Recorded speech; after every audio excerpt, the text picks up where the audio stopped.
Ayni damda siz qo'limda ko'rib turganingiz AI-80 markali benzin va ushbu benzinning bugungi kunda O'zbekistonda 1 litrining narxi taxminan 9-10 ming so'm atrofida.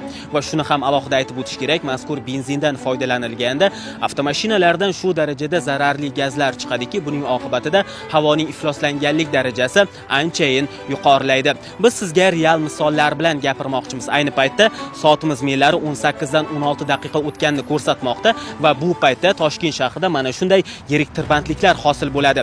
Va aynan mana shunday tirbandlik paytida Toshkent shahrida havoning ifloslanganlik darajasi 164 ga yetdi. Va holanki ko'chalarda mashinalar kam bo'ladigan payt, ya'ni tungi soat 12 dan to tongi soat 8 ga qadar havoning ifloslanganlik darajasi anchayin pasayadi, ya'ni 75 gacha tushadi.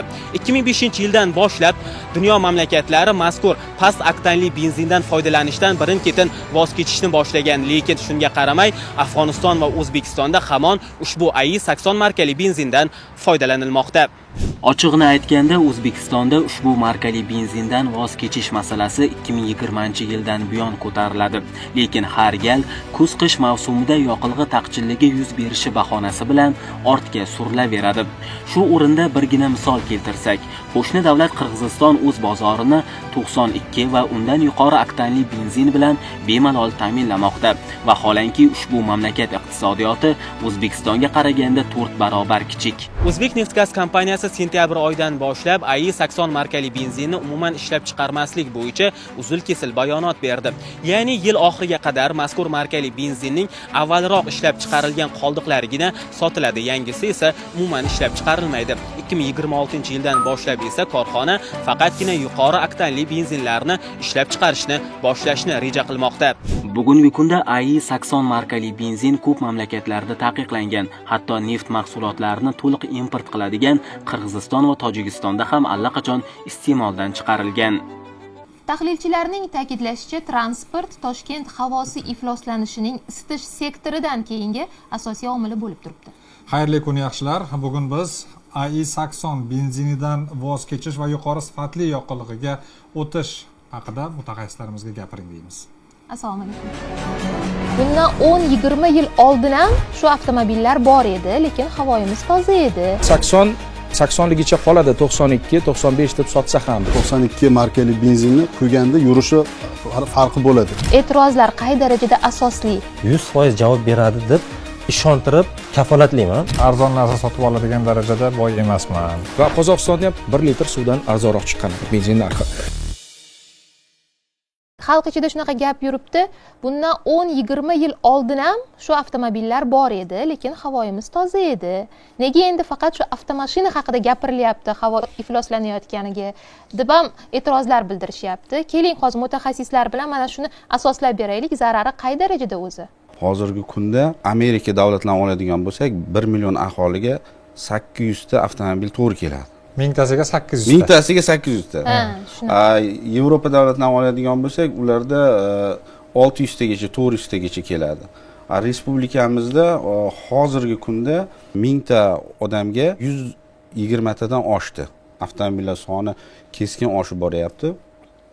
Shuning hisobiga transportlar havoni ifloslanishiga 25% ni tashkil qiladi. Havoga tashlanma sifatida qaraydigan bo'lsak, mana shu havoga, atmosferaga tashlanadigan tashlanmalarning 60% ni respublika miqyosida transport tashkil etadi. Chunki biz 80 benzinini yoqamizmi yoki 92 benzinini yoqamizmi, undan yuqori benzinni yoqamizmi, baribir atmosferaga tashlanma chiqadi.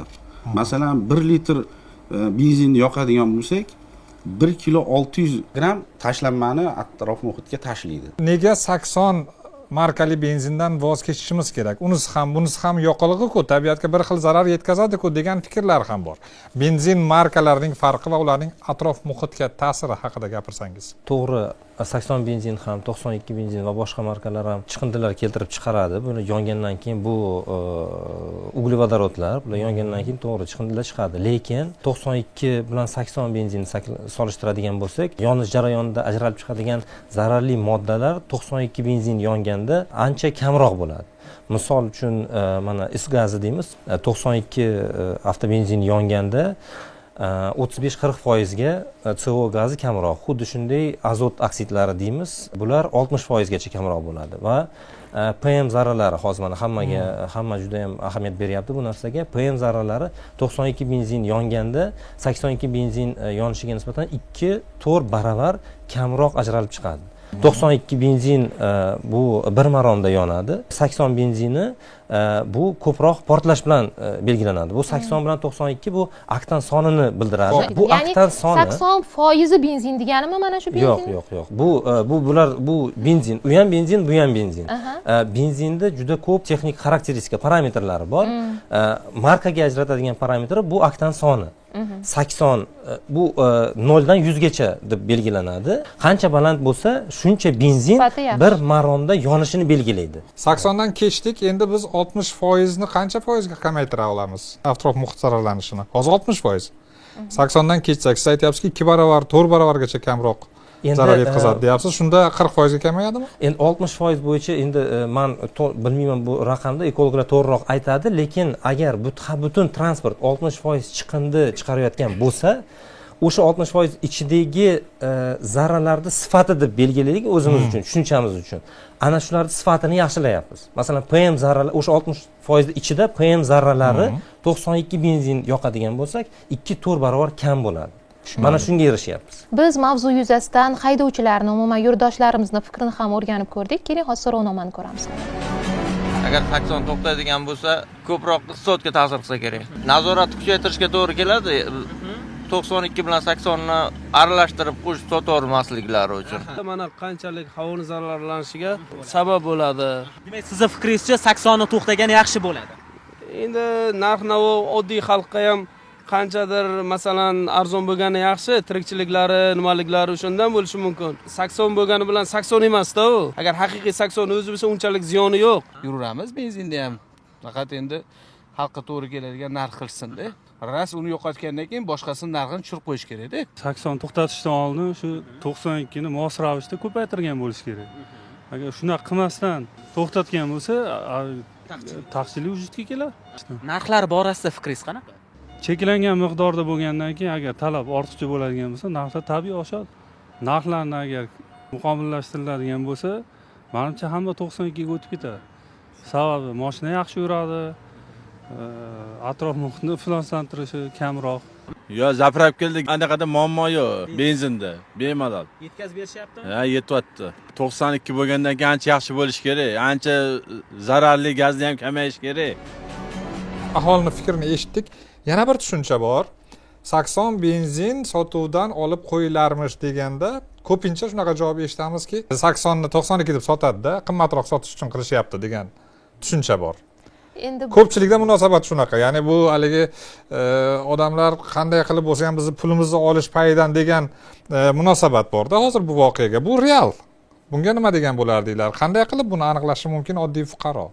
Ko'proq bugun iste'molchi maqomida gapirishga harakat qilaman, chunki aynan ichki yonuv dvigateli, ya'ni benzinli avtomashinadan elektromobilga o'tishimga asosiy sabablardan biri ham bu benzin sifati bilan bog'liq.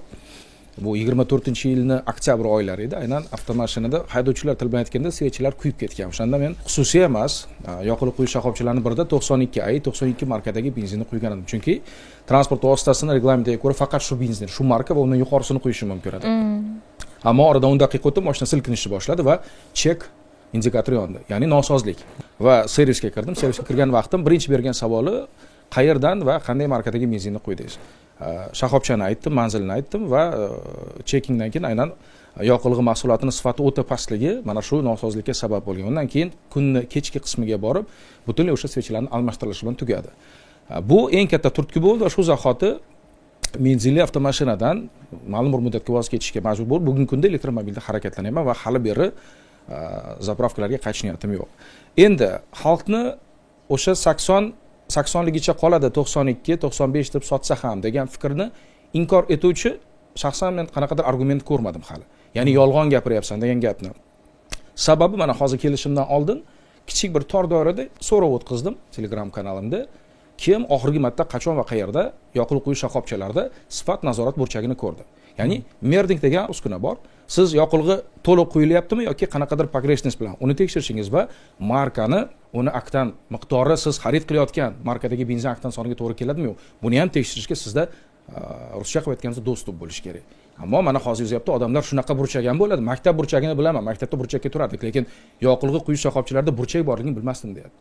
90% odamlar sifat nazorati burchagi bo'lishi kerak. Ammo hozir mana vijdonan aytaylik, bunday burchaklar, bunday imkoniyat bo'lmagan bir vaqtda biz qanday qilib quyilgan yoqilg'i quyish shoxobchasida quyilgan benzin markasini aynan 92 yoki 95 markadagi benzin deyishimiz mumkin, qachonki mana shu transport vositasi bilan tizimli muammolar yuzaga kelyapti. Saksonga borgan vaqtingiz O'zbekistonnikimi, Rossiyanikimi deyishadi odatda. Bu 22-23 yillar haqida balki ekspert uchun ishlab chiqarayotgandir Rossiya.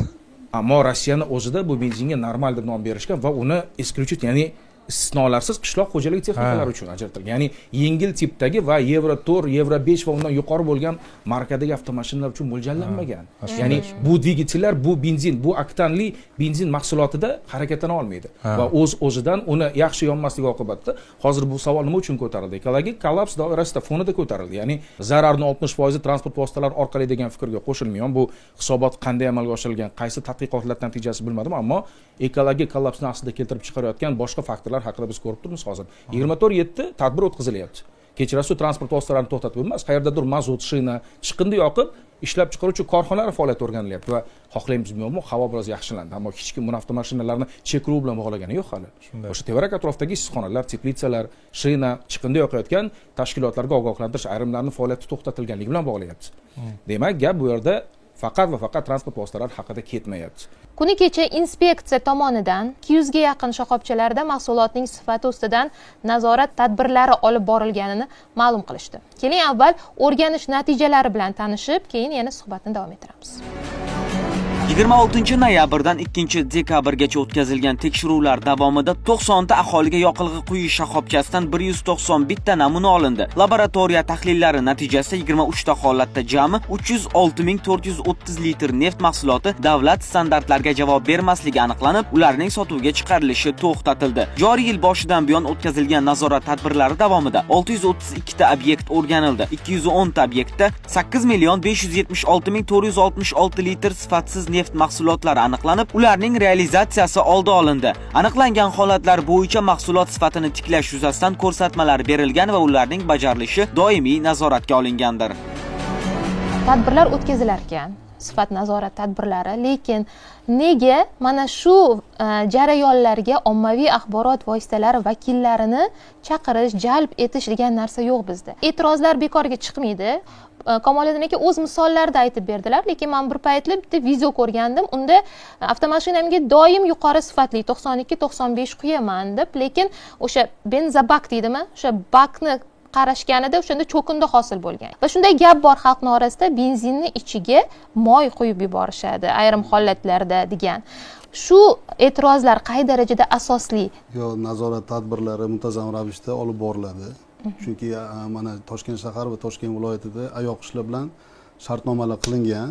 Bu shartnoma xizmat ko'rsatish, ya'ni muntazam har oyda bir marta bo'lsa ham namuna olib, ularning sifatini o'zligi uchun tekshirib berishga biz bilan shartnoma qilingan.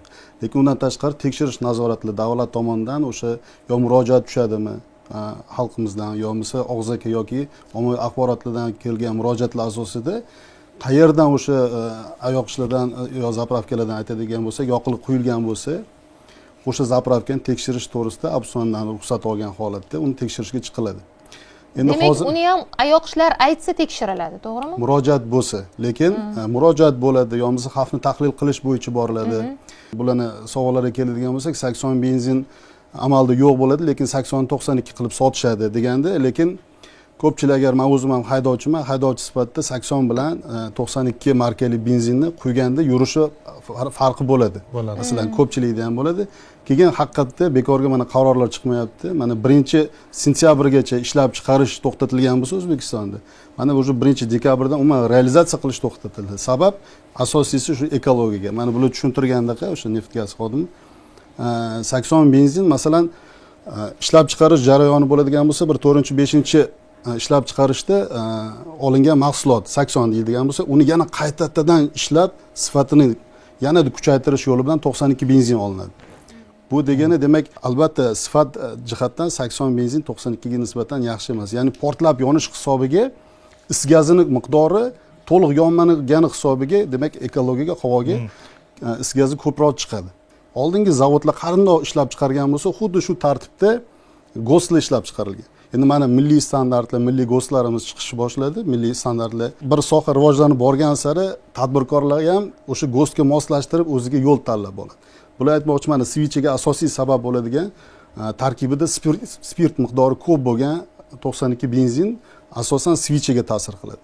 Yo'qsa oktani past bo'ladigan bo'lsa, porshingga ta'sir qiladi. Masalan, har bir oktan faqat oktan ko'rsatkichi emasdan neft mahsuloti o'sha avtobenzinlarni o'zi asli bir 20 turdagi ko'rsatkichlari bor. O'sha har bir ko'rsatkichlar bo'yicha o'zimizda o'z energiya inspeksiyani markaziy nazorat kimyo laboratoriyasida har kuni tekshirishlar olib boriladi. Bu narsalar hamma ko'rsatkichlar bo'yicha agar mana nazorat tadbirlarida sifatsiz chiqib qolsa, demak ulardan xat olinadi, o'sha sifatini tiklash bo'yicha tavsiyanomalar beramiz. Agar o'sha qaysidir ko'rsatkichlarimiz bo'yicha, ayniqsa mana oltin gurt miqdori bo'yicha mana bular aytmoqchi K4, K5 yevro markali ko'rsatkichlar bo'lsa, ular normadan juda ham yuqori bo'ladigan bo'lsa, hattoki qayta ishlashga jo'natishgacha olib boriladi o'sha mahsulot. Ishlab chiqaruvchi sifatida aytishimiz mumkin. Mana 11 oyda aytaylik, respublikada biz O'zbekneftgaz shu tasarrufida Buxoro neftni qayta ishlash zavodi bor. 940 ming tonna biz avtobenzin ishlab chiqardik. Bundan tashqari 120 ming tonnacha bu Farg'ona zavodida ishlab chiqarildi va 500 ming tonna import bo'ldi. Mana shuni qaraydigan bo'lsak, biz bizni bozorda 60-70% mahalliy ishlab chiqaruvchilar ta'minlaydi. O'zbekistondagi talablar ham, o'sha standartlar ham talablarga, xalqaro o'sha talablarga muvofiqlashtirilgan 100% javob beradi deb ishontirib kafolatlayman. Men ishlab chiqaruvchi sifatida zavoddan chiqqanda kafolat bilan chiqadi. Endi zavoddan chiqqanda, lekin iste'molchini qo'liga yetib borayotganda-chi? Mana shu nechta pag'ona bor. Ana shuni ham aytmoqchi edim, to'g'ri aytyapsiz. Uni u yerdan keyin tadbirkorlarni vijdoniga havola deyishadi. Tadbirkorman deb qalloblik qilib qo'yapti ko'pchilik. Endi hozir raqobat balandlashgan sari odamlar bir-biriga aytyapti, falon joyning benzini yomon desa, o'sha joydan odam qochyapti. Tadbirkorlar ham undan qo'rqib qolgan hozir. Endi iste'molchi emas, huquqshunos sifatida gapirmoqchiman. Jazosizlik degan narsa bor, ya'ni jazodan qutulib qolish.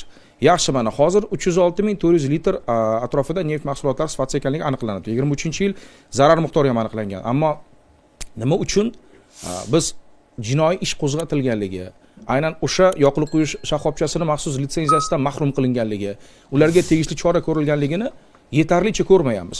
Ya'ni mana hozir biz raqamlar haqida gaplashyapmiz, zarar deyapmiz, ammo iste'molchilarning huquqi nima uchun o'sha yoqilg'i quyish shoxobchasini nomi ochiqlanmayapti? Nega aynan o'sha sifatsiz faoliyat to'xtatilmayapti? Nima uchun o'sha davriy oralig'da sotilgan sifatsiz yoqilg'i mahsuloti iste'molchiga kompensatsiya qilib berilmayapti? Axir o'sha davriy oralig'da qancha odam avtomashinasini servisga olib borgan? Qancha odam avtomashinasini kafolati yoki o'sha dvigatel ishdan chiqish masalasida hozir salon bilan sporlashyapti. Ya'ni meni qo'limda ayni vaqtda ikkita sud ishi bor. Salon buni yoqilg'i sifati bilan bog'layapti, iste'molchi esa ham benzin ham o'sha transport vositasiga berilgan kafolat doirasida sudlashyapti. Ya'ni u ma'lum bir miqdorda ma'naviy moddiy zarar ko'ryapti. Ammo mana bu zararlar, mana bu aniqlangan muammolar fonida nima uchun bu kompensatsiya qilinmayapti? Nimaga biz o'sha qahramonlarning nomini bilmasligimiz kerak? Va u haqiqatan jazoga tortildimi yo'qmi, bu ham yopib qolyapti. Ya'ni jazosizlik bizni hali ancha vaqt, shaxsiy fikrim 80, 92, 95 nomi ostida sotib olishimizga sabab bo'ldi. Chunki qat'iy jazo yo'q. Mana hozir 60% haqida gapirdinglar. Bu katta ko'rsatkich. Lekin nimaga unda yoqilg'i quyish shoxobchalarida keng masshtabdagi, men hozir energiya inspeksiyani bayonon eshitdim, mana siz bilan studiyadan tashqari gaplashdik. Ammo bu nega keng masshtabda amalga oshirilmayapti? Nega biz o'sha keskin yoki favqulodda va ekstremal video kadrlarni ko'rmayapmiz? Nimaga hozir borib yoqilg'i quyish shoxobchasiga borib ozgina benzinni ma'lum bir rezervuarga quyishni va sifatini tekshirishni so'rangda? Sizga rad javobini berishadi. Mumkin emas deydi. Mana siz yuristsiz, Kamoliddin aka, bitta narsani tushunishingizni xohlardim. Bizniki davlat tomonidan nazorat bo'lgani bilan, lekin tadbirkorlarni qo'llab-quvvatlaydigan tadbirkorlar palatasi bor, ularni himoya qiladigan ombudsman bor. Biz ham xohlaymiz bu soha har bir kamchilikni har doim bartaraf qilishi ustida yurishi, lekin u narsa ulardan ruxsat olib tekshirishlarga chiqqandan keyin o'shanda bir huquqimiz bo'ladi. O'sha siz aytmoqchi kamchiliklar, merniklar bormi? Lekin ko'pincha bizdan olingan laboratoriya natijalarini mijozlar uchun ayniqsa kassani oldiga yopishtirib qo'yishadi. Ko'pchilik e'tibor bermaydi. O'sha sifat ko'rsatkichlari bo'yicha sifatlimi, sifatsizmi deb bergan. Hatto shunaqa tadbirkorlik faol nimasini ham ko'rdikki, biz bergan sifatsizni sifatli qilib qanaqadir skanerda qilgan holatlarigacha haligi ushlagan joylarimiz bo'ldida, aslida har doim tekshirib boriladi. Merniklar tartibga solish standart bo'yicha qiyoslashdan o'tiladi. Ularning jurnalda reyestri yurgiziladi. Har bitta o'sha merniklar bormi, o'lchov asboblari har bir ayoqchida bo'ladi bu narsa. Ko'pchilik haligi shoshiladida arzon benzin bo'lsin deb shu tezda kirib tezda chiqib ketishi. Agar mutaxassis sifatida kirilsa, inspeksiya xodimi sifatida bir nazorat qilib chiqib ketamiz biz o'zimizdan. Chunki aynan mernik so'ragan vaqtim bo'lgan, bir marta shuni tekshirganman. Qayerdandir, qaysidir burchakdan juda ham eskirgan, chang, nima desam bo'ladi, deyarli foydalanishda bo'lmagan mernikni olib chiqishdi-da. Sizdan boshqa hech kim so'ramaganda uni. Bor, mana deyishdi. Yo, amallashdi bunga ham 5-10 daqiqa vaqt ketdi, ammo qayerdandir topib chiqishdi. U mernik kamida bir 3-4 yil ishlatilmagan. O'sha mernikni siz so'rashingiz kerak edi, sertifikati bormi, qiyoslashdan o'tganmi deb xohlasangiz, shunaqa huquqingiz borki, agar quyilgan benzin miqdori bo'yicha bir haligi gumoningiz bo'ladigan bo'lsa, haligi yoqilg'i quyish ustunlaridan quydirib uni o'lchashga huquqingiz bo'ladi. O'shani talab qilganmiz va biz borgan yoqilg'i quyish shoxobchasida e'tiroz bildirishmadi, mernikni topib chiqishdi. Biroq u bilan bog'liq hujjat taqdim qila olishmadi. Hozir mana yozishyapti shaxsiyga. Biz benzin sifati bilan bog'liq hujjat so'rasak, sarg'ayib ketgan qog'ozlarni ko'rsatishadi. Ya'ni juda ham eski. Biz juda ham yaxshi bilamiz bunday tekshiruvlar, laborator sinovlar 10 yilda, 20 yilda bir emas, ular muntazam o'tkazib boriladi va taqdim qilinayotgan sertifikat ham eng so'nggisi, ya'ni muddat jihatdan o'sha benzin yoqilg'i mahsuloti quyilayotgan sanaga yaqinroq bo'lishi kerak. To'g'risi gap, bu benzin, avtobenzinlar asosan neftdan olinadi. Mana oddiy haligi jaydari qilib tushuntiradigan bo'lsam, bu yer ostidan chiqadigan neft, bu xomashyo bo'lgandan keyin buni qanaqa chiqishiga qarab, demak o'sha mahsulot tayyorlanadi. Ishlab chiqarishda masalan, ishlab chiqarish zavodlarida ham har bir soatda tahlil natijalari olib turiladi. Lekin qaysidir bu uglevodorodlar aralashmasi bo'lgani uchun buni har doim har xil chiqadi. Standartga qo'ygan bilan qanaqadir bir pogreshniyslar bilan bo'ladi-da bu narsa. Muhtaram prezidentimiz anaqa ilmiy yondashuv qilinglar deyapti. Har doim aytyapti. Mana hozir kechikkan yig'ilishlarida ham ilmiy yondashuv qilinglar shu masalalarga deyapti. Biz mana ilmiy tadqiqot instituti mana hozir tashlanma haqida e'tiroz bildirdi. Tashlanmalar deganda bu atmosferadagi havoni ichidagi 60% emas. Tashlanyapti. 60% tashlanyapti. Masalan, qaysidir tashkilot 40% tashlansa, mana tashlanmani masalan atmosferaga tashlayapti. Ya'ni bu ifloslanish darajasiga bog'liq emas. Ha, bu tashlanma hisoblanadi. Endi hozir mana inspeksiyada shunaqa raqam bormi, shunaqa keyslar bormi? Masalan, Kamoliddin akani holatiga o'xshagan mashinasi ishdan chiqdi. Aynan yoqilg'i sababli va uni servis yoqilg'i sababli degan xulosa berdi va uni sudlashib, sudga berib, kompensatsiya undirib, o'sha shoxobchadan sudlashib yutganlar. Endi xo'p, aytadigan bo'lsak, biz asosan sifatga javob beradigan vakolatli idora vakili sifatida, demak, sifatsiz chiqdi. Qaror bor, prezidentimiz qarori 940-qaror bo'yicha, demak, 43-moddasida agar neft mahsuloti sifatsiz chiqsa, uni qancha miqdorda realizatsiya qilgan bo'lsa, o'sha miqdori 50% da jarima qo'llanishga olib kelgan. Shu paytgacha bu narsa qo'llab kelingan. Ayoq ishlagi, neft mahsulotini realizatsiya qilganligi. Mana yuqorida siz aytib o'tdingiz, men xohlardimki, o'sha ko'rsatuvimizni ko'radigan insonlarda unaqa tushuncha bo'lmasinki, bu benzin sotish, bu shunaqa bizneski, bitta insof yo'q, unday emas. Yuqoridagi mana raqamlarga ham ahamiyat beradigan bo'lsak, mana inspektorning bayonotida 306 ming litr deyapmiz. Bu degani 230 tonna. 200 men aytdimki, shu bizda shu 11 oyda 940 ming tonna ishlab chiqargan bo'lsak, yana 500 ming tonna import qilindi. Butun benzinni tarkibida qaraydigan bo'lsak, O'zbekistonda ishlab chiqarilganda bu 100% ni tashkil qiladi. Agar import bilan birga hisoblanadigan, butun iste'mol bo'lgan benzin bilan hisoblaydigan bo'lsak, bu 15% bor yo'g'i. To'g'ri, bu ham bo'lish kerak emas, nolga harakat qilishimiz kerak, lekin bu juda ham kichkina son bu aslida. Demak, biz o'sha kam bo'lgan, meni fikrimcha, ko'p emas, kam bo'lgan insofsiz tadbirkorlarni topib, ularga o'sha jamoatchilik nazorati orqali, to'g'ri aytilyapti, masalan, ombudsmanning roziligi bilan tekshiruvga kirish mumkin va bu ham to'g'ri menimcha, lekin o'sha iste'molchi agar murojaat qiladigan bo'lsa, bular albatta borib tekshirish kerak va uni sudgacha olib borib va iste'molchi o'zini huquqini talab qilishni ko'proq o'rganganda ham bu borada madaniyatimiz ham o'zi oqsayoq bo'ladi. Aytaylik, yangi O'zbekistonni ma'muriy islohotlarini samaradorligini oshirish bo'yicha prezidentimizning farmonlari bor 54-chi. O'shanda Energiya inspeksiyasining laboratoriyasiga, ya'ni raqamlashtirish bo'yicha topshiriq bor. qolaversa o'sha moddiy texnikamizni zamonaviy qilish bo'yicha ham ishlar olib borilyapti hozirda. Qolaversa malakali mutaxassislarni yana jalb qilish masalasi. Qolaversa hozirda o'sha tadbirkorlarni ham raqamlashtirish ustida ish olib borilyapti. Bu degani ertadan keyin o'sha qayerdan siryo olib keladi, yo'nisi import mahsulot olib keladi, qayerdan xomashyo olib, qayerda ishlab chiqaradi. Hammasi raqamlashtirilgandan keyin nazorat ostida bo'ladida, menimcha bu muammolar bartaraf bo'ladi. Xudo xohlasa. Biz avvalroq ushbu yonilg'idan voz kechgan mamlakatlarda narx-navo qandayligi bilan qiziqdik. Dasturimizning doimiy eksperti sun'iy intellektimiz Donaxondan so'rab ko'ramiz. AI 92 va 95 markali benzin narxi boshqa mamlakatlarda qanday? Hozirgi ma'lumotlarga ko'ra, Tojikistonda 92 benzinining 1 litri taxminan 12.300 so'm, 95 esa 10-15% qimmat bo'lib, 13.500, 14.100 so'm atrofida sotilmoqda. Qozog'istonda esa 92 benzini litri deyarli barcha shaharlarda 5200 so'm atrofida. Rasmiy narx oralig'i esa litri uchun 5000 so'm deb belgilangan. Dubayda benzin narxlari oktan darajasiga qarab farqlanadi. 91 markalisi 8900 so'm, 95 200 so'm qilib belgilangan. Sun'iy intellekt Qozog'iston va Dubay misolini oldi. Biz xizmat safari bilan bo'lgan vaqtimiz haqiqatdan ham birinchi qilgan ishimiz yoqilg'i quyish shoxobchasiga kirganmiz va o'sha eng qimmat benzin o'sha vaqtda 98 super markadagi benzin 9621 so'mga baholangan. Qayerda? Bu Dubay shahrida. Va Qozog'istonda ham Turkiston shahrida xizmat safarida bo'lganmiz. 1 litr suvdan arzonroq chiqqan edi benzin narxi.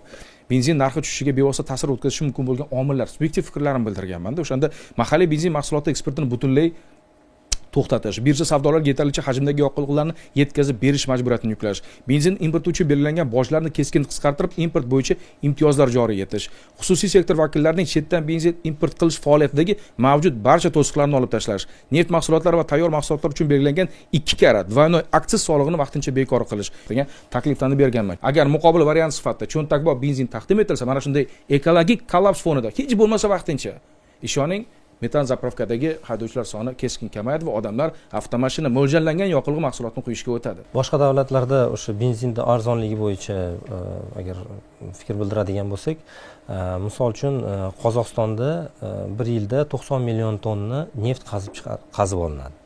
Shundan 17 million tonnasi qayta ishlanadi va neft mahsulotlari ishlab chiqariladi. Biz bilan solishtiradigan bo'lsak, bizda ikkita neftni qayta ishlash zavodlari bor. Bittasi 2,5 million tonna qayta ishlaydi, boshqasi 6 million, lekin zagruzkasi past. Biz neftni o'sha avtobenzin ishlab chiqarish uchun o'sha neft va boshqa xomashyolarni import qilamiz.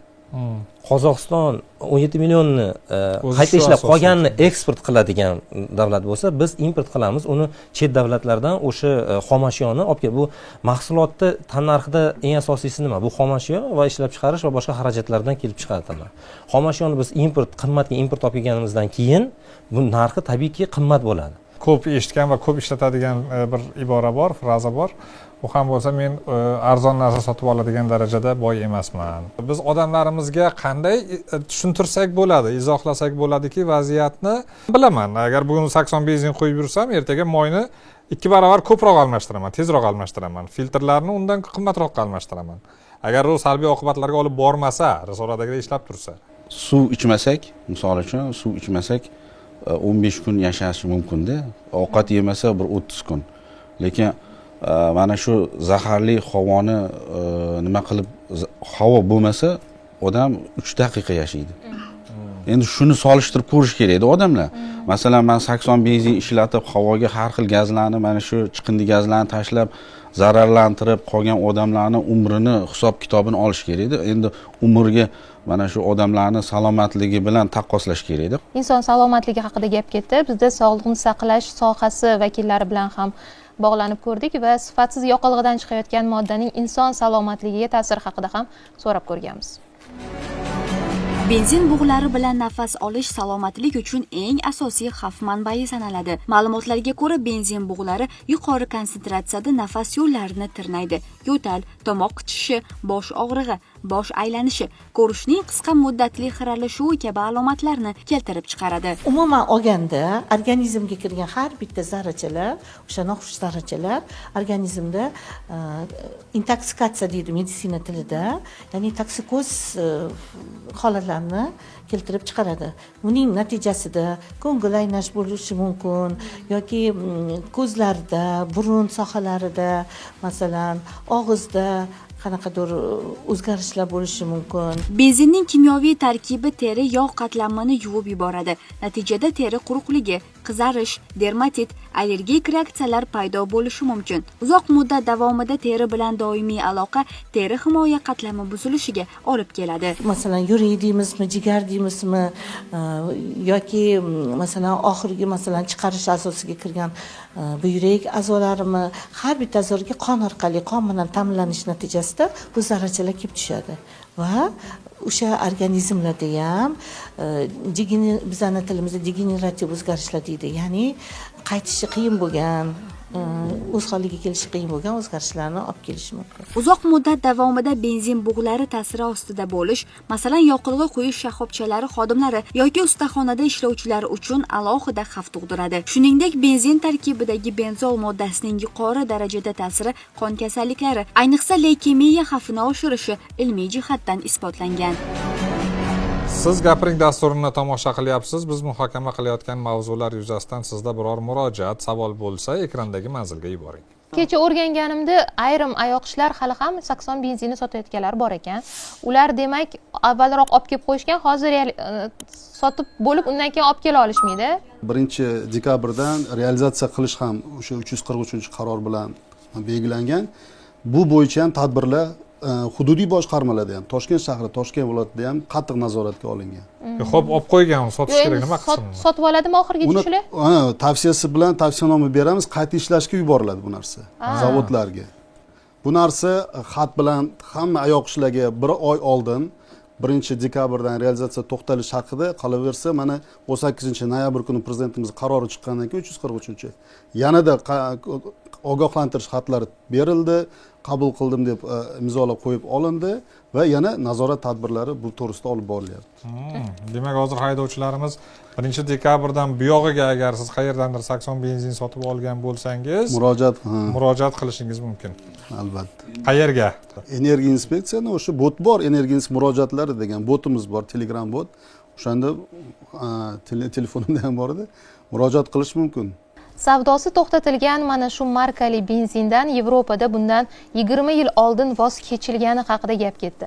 Boshqa davlatlar tajribasi usiz yaxshiroq yashash mumkinligini ko'rsatdi. Bu islohot faqat bizda emas, xalqaro ekologik standart talablari bu. Sifatli hayot kechirish esa tabiiyki sifatli mahsulot iste'molini talab qiladi. Biz bilamiz, bir kun kelib hammasi bugungidan ham yaxshi bo'ladi va shu kunlarni tezroq ko'rgimiz keladi. Gapiringda bugunga yetarli. Salomat bo'ling.